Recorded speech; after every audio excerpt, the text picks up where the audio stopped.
invite up to the microphone. He's a man with exceptional talent and gifts.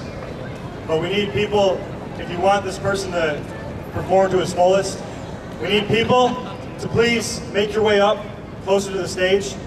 So we need to like surround this person with love and support if you want him to perform to his fullest. So if you want to, please make your way up like closer to the stage. Make like a little U-shaped here. That would be great. I want to invite him to the microphone. Karega Ani.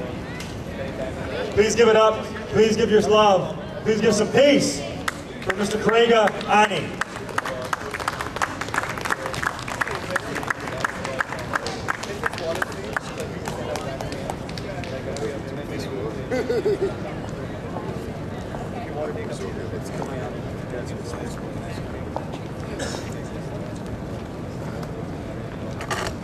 Oh boy.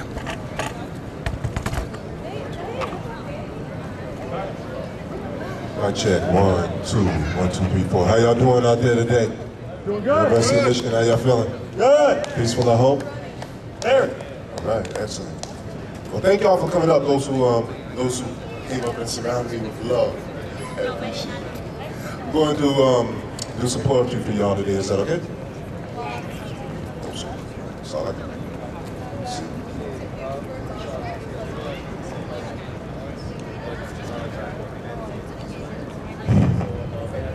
I am an inner city poet.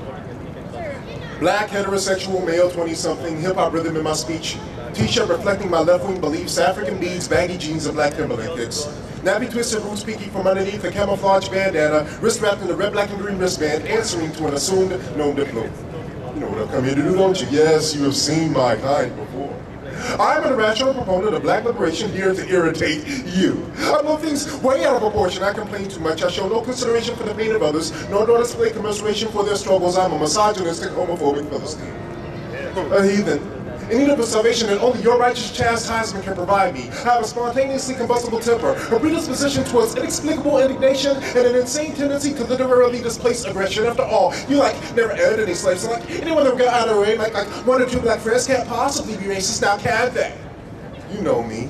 I'm a self-righteous hypocrite, pro-black and no reality. That's gangbanger turned activist, turned rapper, and or slam pool. But you see straight through that charade, don't you? You know I'm not an artist. I'm a charlatan talking garbled nonsense, calling it consciousness. My thoughts are garbage. Love Jones mixed with public enemy, just another black rabbit up. I want to be another weed inebriated, power to the people, rerun robber rouser, rapping revolutionary rhetoric as the crickets play along. I am the ace of spades race car player, raising my right fist in praise of nebulous black liberation agenda. You know me, I'm just another would-be rioter insider. I mix conspiracy theories with meandering listings of so-called political prisoners while attempting to convince you that it's art. I'm an ignorant, belligerent, lost cause, a marching, illiterate imposter, crip walking on your conscience and transgressing against your colorblind ideals. I am so passé.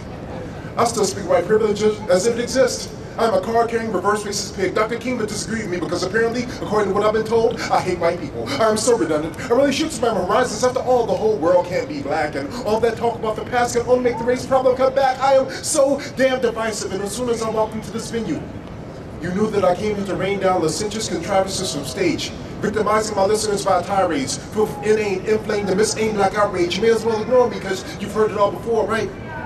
I am biased, one-dimensional, and closed-minded, and you damn well know it, so never mind me. I guess poetry really isn't my thing. Maybe I'll be enlightened if I just keep my thoughts to myself and listen to you. My subconscious is a real pigsty, and I don't remember extending an invitation, but since you're already here, come on in. Just go ahead and make yourself at home. Please, tell me how we're all the same again. Show me how to make my self-expression less intimidating. I am begging you. Help me make my aimless raving relatable to the mainstream way of thinking.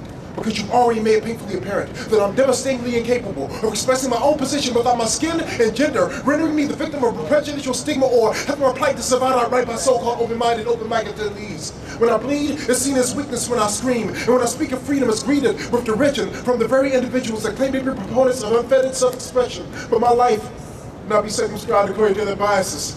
I am so much more than black, heterosexual, and male. I'm music, I'm grief, I'm love, I'm loss, I'm father, I'm bitter, I'm brother, I'm gangster, I'm son, I'm faithful, I'm joyful, I'm wisdom, I'm infinite, I'm complex, I'm a survivor, I'm a survivor, I'm a survivor, I'm a survivor, I'm a survivor, I'm a living, breathing human being, offering you a glimpse into my spirit, and I'm still struggling to be and speak freely. How you doing, man? Yeah! Woo! That's so sweet.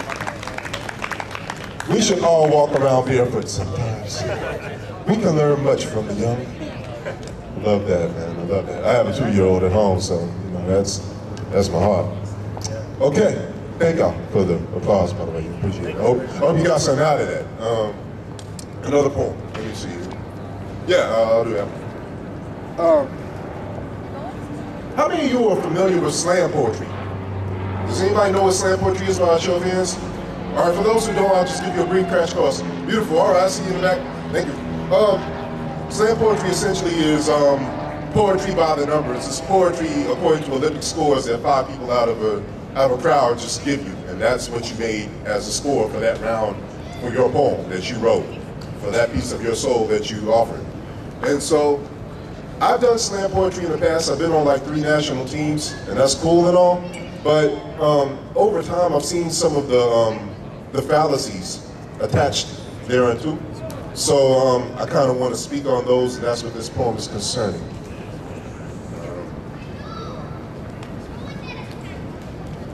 In the eyes of many, I am considered a slam poet, but I don't get out like I used to.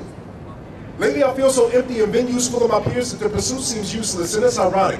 Because when I started writing, I was trying to discover something truthful, but I've come to find these open mics are even more politicized than the wicked systems we deride. Mixing Olympic-style scores and the sickness becomes malignant, reducing would-be messiahs to insightless nitwits, so dig it. I don't write, nor have I ever written slam poetry. On the contrary, I strive to deliver universal truths that stand the test of time. Because slam scores are just as transparent as the so-called poets that write with them in mind, and we've all seen their type. Pitiful individuals pitted in pissing competitions. Simpletons dribbling artificial lyricism attempting to replace content with gimmicks. Scrambling for position, rambling for attention, practicing the mirror like, I'll get him with this one. Hubristic hypocrites believing their own hype, thinking intimidation played a factor in my absence on slam night. But I require 9.9s for validation. The creator pays me back every time I'm given the strength to stand on the stage and share my gifts. So even though high scores are nice and all, I don't write poems specifically to get them. But you should know that every line I deliver is fresh from the depths of my soul. And I respect myself too much to present you with a superficial minstrel show. See, I know what it's like to come to a poetry spot hoping to hear something to get you through a storm. I know somebody here today is hoping to hear a veterinary physician spit a concoction to soothe their spirit. Something to convince them there are reasons to keep on living. And they may not see tomorrow if they leave this venue just as empty as they were when they arrived in it. So with this in mind, I scribble these prescriptions and deliver these elixirs with conviction. Real poets feel me, but if there be any envious snakes amongst us, well, listen up. I hereby welcome you to whisper your insults in the rear of the venue.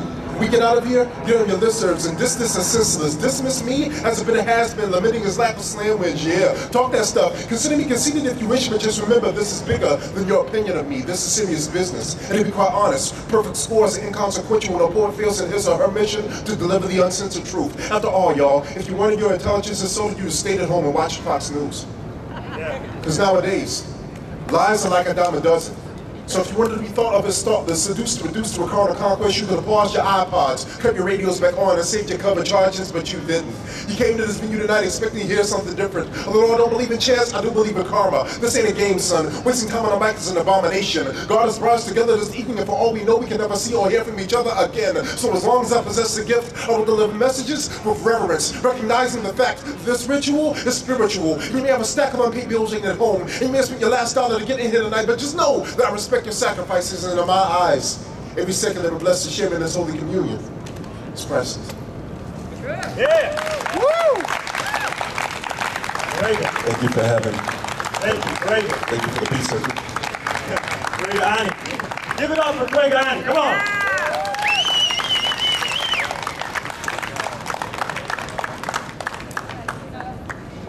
All right.